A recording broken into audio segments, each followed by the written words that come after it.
కన్న తల్లిని పట్టుకొని వేశ్య అంటే ప్రపంచంలో ఏ కొడుకు కూడా తట్టుకోలేడు, అది ఎవరైనా సరే. నేను మాట్లాడేది నా అన్వేష్ గురించి. అన్వేష్ అనే ఒక వ్యక్తి ఒక పెద్ద యూట్యూబర్.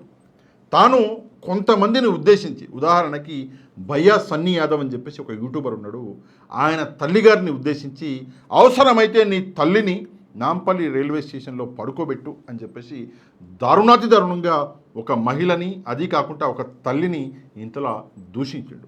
కేవలం దాంతో ఆగలేదు. ఇమ్రాన్ అని చెప్పేసి ఒక యూట్యూబర్ ఉన్నాడు, ఆ ఇమ్రాన్ తల్లిని అయితే దారుణంగా చార్మినార్ దగ్గర ప్రాస్టిట్యూషన్ చేసింది అని చెప్పేసి ఒక ఆరోపణ అన్నది ఈ అన్వేష్ చేయడం జరిగింది. ఎంత దారుణం అంటే తల్లి ఎవరికైనా తల్లి. మనం మన శత్రువు తల్లిని కూడా గౌరవిస్తాం, శత్రువు తల్లికి కూడా మర్యాద అనేది ఇస్తాం. కానీ ఈ అన్వేష్ అనేవాడు మాట్లాడేటప్పుడు తన హద్దులని దాటి మహిళల గురించి మాట్లాడుతున్నా, నేను తల్లి గురించి మాట్లాడుతున్నా అని చెప్పేసి మర్చిపోయి దారుణంగా మాట్లాడుతుంటే ఈరోజు సభ్య సమాజం సిగ్గుతోటి తలదించుకుంటున్నది. దాంతో ఆగిండా అంటే లేదండి, మనందరి తల్లి భరతమాతని కూడా అవమానించాడు. చైనా వాళ్ళది చక్కరేసి భారతీయులు నాకాలి అని చెప్పేసి చాలా గలీజు మాటలు భారతీయుల్ని ఉద్దేశించి మాట్లాడినటువంటి వ్యక్తి అన్వేష్.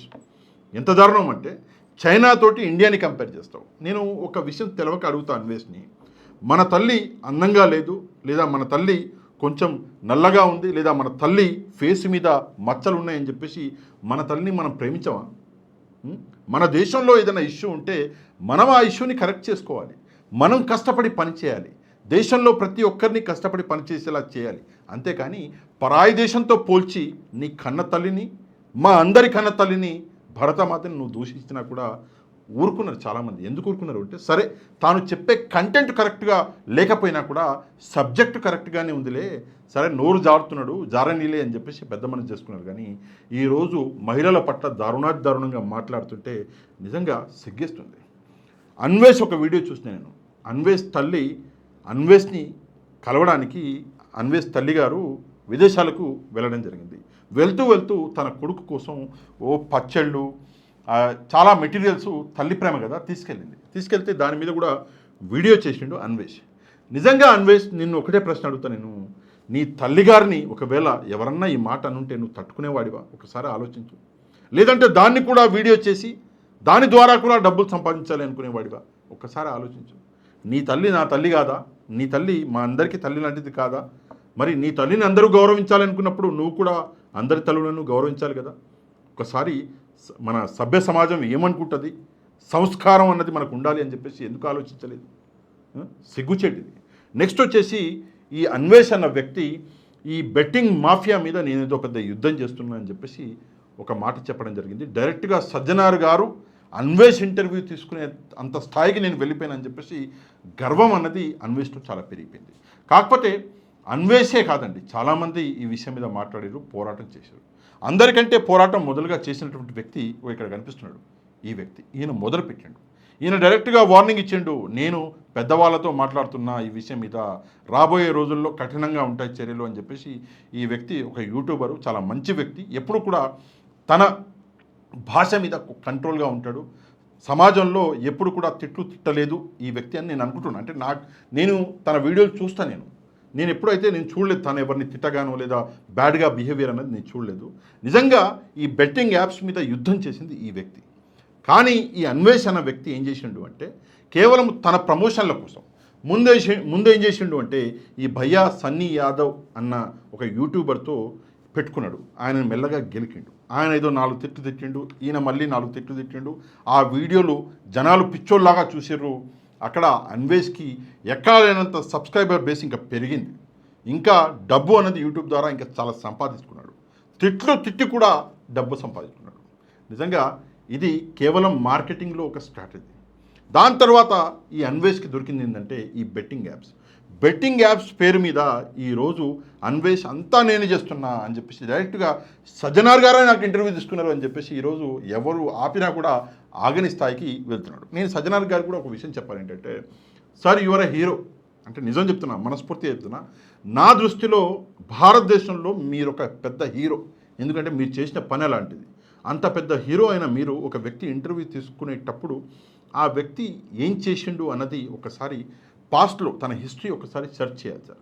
ఉదాహరణకు చెప్తా, మీకు ఒక చిన్న వీడియో ఉంది, ఈ వీడియో ఒకసారి చూడండి. ఎన్నాళ్ళుగా చూస్తున్న ఆటగాళ్ళ యాప్ అయితే వచ్చేసింది. మీరు కింద కనబడుతున్న నెంబర్కి మీరు మెసేజ్ చేయండి. ఈ యాప్ వల్ల రేపులు అయితే జరగవు. మగవాడు కోరికలు అంటే ఎలాగంటే ఈ యాప్ పనిచేస్తుంది, మీరు ఎవరికైనా ఎప్పుడైనా రేపులు చేయాలి, తర్వాత మానభంగాలు చేయాలన్న ఆలోచన వచ్చేటప్పుడు నన్ను గుర్తుపెట్టుకోండి, ప్రపంచవ్యాప్తంగా ఆటగాడు, కింద ఉన్న నెంబర్కి మెసేజ్ చేయండి. మీ కోరికలు చెప్పండి, మీ బాధలు చెప్పండి. సో మా టీం మిమ్మల్ని కన్సల్ట్ చేసి ఒక కౌన్సిలింగ్ ఇచ్చి మిమ్మల్ని అందరినీ థాయిలాండ్ తీసుకెళ్తారు. మొదటి రోజు ఆటలాడాలి, రెండో రోజు 2 ఆటలాడాలి, మూడో రోజు 3 ఆటలాడాలి, 5ో రోజు 5 ఆటలాడాలి, 10ో రోజుకి వచ్చేసరికి మీరు 10 ఆటలాడాలి. సో ఇలా ఆటలాడుకుంటూ పోవడం వల్ల మీకు ఆటల మీద విరక్తి పుట్టేస్తుంది, మీ పని మీద మీరు కాన్సన్ట్రేషన్ చేస్తారు. దీనికి స్పాన్సర్స్ ఒక 10 మంది డబ్బున్న కోటీశ్వర్లు ఉన్నారు, తర్వాత సెలబ్రిటీలు కూడా ఉన్నారు. వాళ్ళు ఏమంటున్నారంటే, అన్వేషు ఇది మంచి ఆలోచన, ఎందుకంటే ప్రతి ఒక్కరికి ఇలాంటి ఆలోచనలు ఉంటాయి. సో వీటి నుంచి అధిగమించడం వల్ల మేము డబ్బులు ఖర్చు పెడితే ఏముంది, 40,000 పోతే పోయింది, ఒక మనిషిని కాపాడగలుగుతున్నాం, దేశం యొక్క భద్రత కాపాడగలుగుతున్నాం, అమ్మాయిని కాపాడగలుగుతున్నాం, దేశంలో రచ్చ తగ్గుతుంది, ఇన్ని ఉపయోగాలు ఉన్నాయి. మంచి పనే. ఈ ఆటగాళ్ళ యాప్ని ముందుకు తీసుకెళ్ళాలి, దానికి నువ్వే ముందు ఉండాలి ఒక ఆటగాడిగా. ప్రపంచ దేశాలు, ఎందుకంటే ఒక ఆటగాడి బాధ ఒక ఆటగాడికే తెలుసండి, ఒక మగవాడిగా. Nothing, you want to say something? నా పేరు నతాలియా, కొలంబియా. ఈ వీడియోలో ఈ వ్యక్తి ఏం మాట్లాడుతున్నాడో ఒకసారి చూడండి సార్. మనం దీన్ని సమర్థిద్దామా? సభ్య సమాజం దీన్ని సమర్థిస్తుందా? ఒకసారి మనం కూడా ఆలోచించాలి. బెట్టింగ్ యాప్స్ అన్నది నిజంగానే మనకి చాలా డేంజర్, సమాజానికి చాలా డేంజర్. ఎందుకంటే ఆ యాప్స్ వలన చాలామంది అమాయకులు బలైపోయారు. నేను నా లాస్ట్ వీడియోలో కూడా చూపించిన, ఎంతమంది చనిపోయారు, కొంతమంది గురించి చూపించిన. చాలా అంటే చాలా ఆ కేసెస్ చదువుతుంటే కళ్ళలో నీళ్ళు వచ్చేస్తున్నాయి. పేదవాళ్ళు కూడా అప్పులు చేసి ఆ అప్పులను తట్టుకోలేక ఈ బెట్టింగ్ యాప్స్ వల్ల చనిపోయారు. నిజంగానే దీన్ని మనం అందరం కలిసి నిర్మూలించాలి, అందులో ఎట్లాంటి సందేహం లేదు. కానీ నిర్మూలించాలి అన్న పేరు మీద ఒక వ్యక్తి తన యూట్యూబ్ ఛానల్ని రన్ చేసుకోకూడదు కదా. ఈరోజు సజ్జనార్ గారు, మీరు గౌరవనీయులు, మిమ్మల్ని మేమందరం చాలా ప్రేమిస్తాం, గౌరవిస్తాం. మీరు ఒక ఇంటర్వ్యూ తీసుకోవడం వల్ల ఒక వ్యక్తి యూట్యూబ్ ఛానల్ ఇంకా నడుస్తుంది. ఇది కేవలము తన స్వార్థం కోసం తాను చేస్తున్నాడు. మీరు ఇంతగా కష్టపడి ఈరోజు ఈ బెట్టింగ్ యాప్స్ మీద ఇంత పెద్ద స్టెప్స్ తీసుకుంటుంటే క్రెడిట్ మొత్తం ఒక వ్యక్తి తీసుకెళ్ళి తన యూట్యూబ్ ఛానల్లో ఈ వీడియోలు పెట్టి తాను డబ్బు సంపాదించుకుంటున్నాడు. ఇదంతా ఈ అన్వేషణ వ్యక్తికి ఒక అర్నింగ్ సోర్స్ మాత్రమే. ఇది నేను చెప్పాలనుకుంటున్నాను, ఒక అర్నింగ్ సోర్స్ మాత్రమే. తనకి బెట్టింగ్ యాప్స్కి సంబంధం ఏంటి? బెట్టింగ్ యాప్స్ ద్వారా భారతదేశంలో ఎవరైనా చనిపోయినా కూడా తాను పడవలసిన అవసరం లేదు. తను సంవత్సరాల నుంచి ఎక్కడో అబ్రాడ్లో ఉన్నాడు, తాను ఓటు వేసింది లేదు, తాను ఇండియాకి వచ్చింది లేదు, అసలు ఇండియాకి తనకి ప్రస్తుతం సంబంధమే లేదు, అసలు వస్తాడా లేదా అన్నది కూడా తెలియదు. అదే కాకుండా సజ్జనార్ గారు, ఒక వ్యక్తిని మనం ఇంటర్వ్యూ తీసుకునేటప్పుడు ఆ వ్యక్తి యొక్క రికార్డ్ని మనం చూడాలి. ఒక పోలీస్ ఆఫీసర్గా మీకు చాలా బాగా తెలుసు, నేనేం చెప్పక్కర్లేదు. ఈ వ్యక్తి మీద క్రిమినల్ కేసులు ఆల్రెడీ ఉన్నాయి. మీరు ఒక్కసారి ఆ కేసులు చూస్తే ఆ కేసులలో నిజంగానే మనం సిగ్గుపడాలి, అట్లాంటి కేసులు కూడా ఉన్నాయి. మరి అట్లాంటి వ్యక్తిని మీరు మీ స్థాయి అధికారి ఇంటర్వ్యూ తీసుకుంటే మరి సమాజానికి మనం ఏం నేర్పిస్తున్నట్టు ఒకసారి మనం ఆలోచించాలి. ఏదేమైనప్పటికీ కూడా బెట్టింగ్ యాప్స్ ఎవరైతే ప్రమోట్ చేశారో, ఉదాహరణకి ప్రకాష్ రాజ్ గారు ఎప్పుడో 5 ఏళ్ళో 6 ఏళ్ల కింద ప్రమోట్ చేసిన నేను అని చెప్పేసి ఆయన బయటకు వచ్చి చెప్పడం జరిగింది. నాకు నిజం తెలిసింది, దాని తర్వాత నేను ఇట్లాంటి ప్రమోషన్ చేయలేదు అని చెప్పేసి ఒక మార్పు అన్నది వచ్చింది. అసలు మనం చేయాల్సిన విషయం ఏంటి? ముందు police department betting apps promote చేస్తే మేము అరెస్ట్ చేస్తామని చెప్పేసి స్ట్రిక్ట్గా ఒక సర్క్యులరో లేదా ఒక అడ్వర్టైజ్మెంటో సమాజంలో పంపించాలి. దాని తర్వాత కూడా ఎవరైనా ప్రమోట్ చేస్తే అప్పుడు మనం అరెస్టులు చేయాలి, నోటీసులు పంపించాలి, అందులో ఎట్లాంటి సందేహం లేదు. కానీ ఒకప్పుడు చేసి నిజం తెలుసుకొని దాని తర్వాత ఆపేసిన ఎవరైతే అమాయకులు ఉన్నారో ప్రస్తుతం వాళ్ళని టార్గెట్ చేస్తాము అని చెప్పి ఇట్లాంటి వ్యక్తులు ఎవరైతే యూట్యూబర్లు ఉన్నారో, అన్వేష్ లాంటి వ్యక్తులు, వాళ్ళు టార్గెట్ చేస్తామని చెప్పి వాళ్ళ దుకాణాలని, అన్వేష్ లాంటి వాళ్ళు వాళ్ళ దుకాణాలని ఈరోజు తెలిసిపోతుంటే దానికి మీలాంటి ఒక అధికారి, ఇంత పెద్ద అధికారి సజ్జనార్ గారు అంటే మాకు ఒక కొండలాగా, అట్లాంటి అధికారి ఈరోజు దాంట్లో ఒక భాగమై మిమ్మల్ని కూడా వాడుకొని ఈరోజు డబ్బులు సంపాదించుకుంటాడు ఈ వ్యక్తి అంటే నాకు ఆశ్చర్యం వేస్తుంది. చాలా అంటే చాలా ఆశ్చర్యం వేస్తుంది.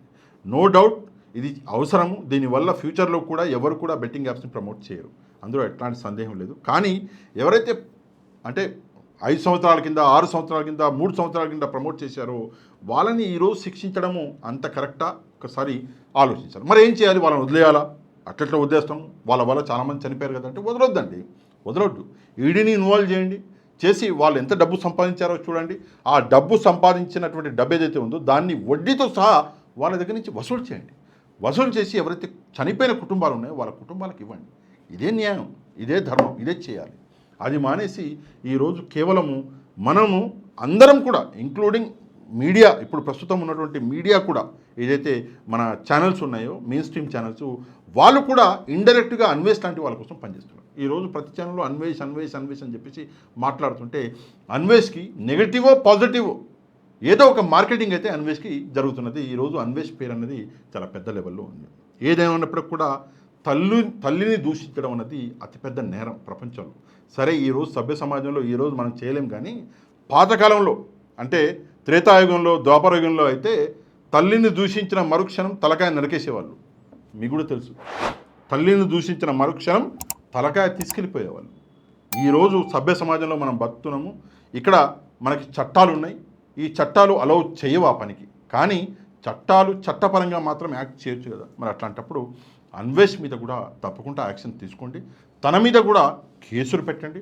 తనను ఇండియాకి రప్పించండి. అది చాలా ఇంపార్టెంట్ విషయం. ఎందుకంటే పాత కేసులు కూడా ఉన్నాయి. మరి తమ్ముడు తప్పించుకొని తిరుగుతున్నాడేమో ఒకసారి చూడాలి. అన్వేష్ కూడా నేను ఒకటే రిక్వెస్ట్ చేస్తాను, ఏంటంటే నీ ఇంటెన్షన్ తప్పు కాకపోయి ఉండొచ్చు, నేను అందులో ఏం మాట్లాడను. కానీ ఈరోజు నువ్వు వాడిన భాష అన్వేష్ నిజంగా సిగ్గేస్తుంది. చాలా అంటే చాలా సిగ్గేస్తుంది. నిన్ను ఫాలో అయ్యే వాళ్ళలో నేను కూడా ఒకడిని, నీ వీడియోలు చూసే వాళ్ళలో నేను కూడా ఒకడిని. కానీ నువ్వు ఈరోజు ఇలా మాట్లాడుతుంటే, అరే ఈ వ్యక్తినే నేను ఫాలో అయింది అని చెప్పేసి నేను ఒక్కడనే కాదు, నీ సబ్స్క్రైబర్లు చాలామంది ఈరోజు అదే విషయం ఆలోచిస్తున్నారు. ఇట్లాంటి వ్యక్తిని మేము ఫాలో అయింది అని చెప్పేసి. ఆ రోజు నువ్వు చైనాతో కంపేర్ చేసి భారతదేశంలో మమ్మల్ని అందరినీ ఎదవల్ని చేసి మమ్మల్ని అందరినీ తిడుతున్నా కూడా మా వాళ్ళు పిచ్చోళ్ళు ఈ విషయం అర్థం చేసుకోలేక నవ్విర్రు. కానీ ఈరోజు ఆ విషయం నేను చేసిన అప్పుడు నవ్విరు కదా అని చెప్పేసి ఈరోజు నేను తల్లుల్ని తిడతా, ఇష్టారీతిన మహిళల్ని అవమానిస్తా అంటే మాత్రం ఇది కుదరని పని. ఒకసారి ఆలోచించు. ఈ విషయం మీద ముందుగా నువ్వు స్పందించు.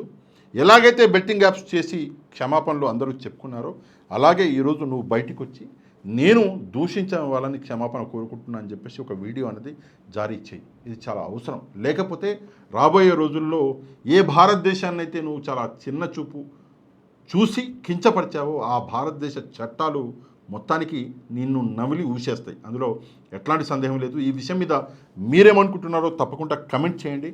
ఈ వీడియోని లైక్ అండ్ షేర్ చేయడం మాత్రం మర్చిపోవద్దు. ఎవరైతే ఛానల్ని సబ్స్క్రైబ్ చేసుకోలేదో ఛానల్ని కూడా సబ్స్క్రైబ్ చేసుకోండి. నెక్స్ట్ వీడియోలో మళ్ళీ కలుద్దాం. అంతవరకు థ్యాంక్ యూ వెరీ మచ్. జై హింద్.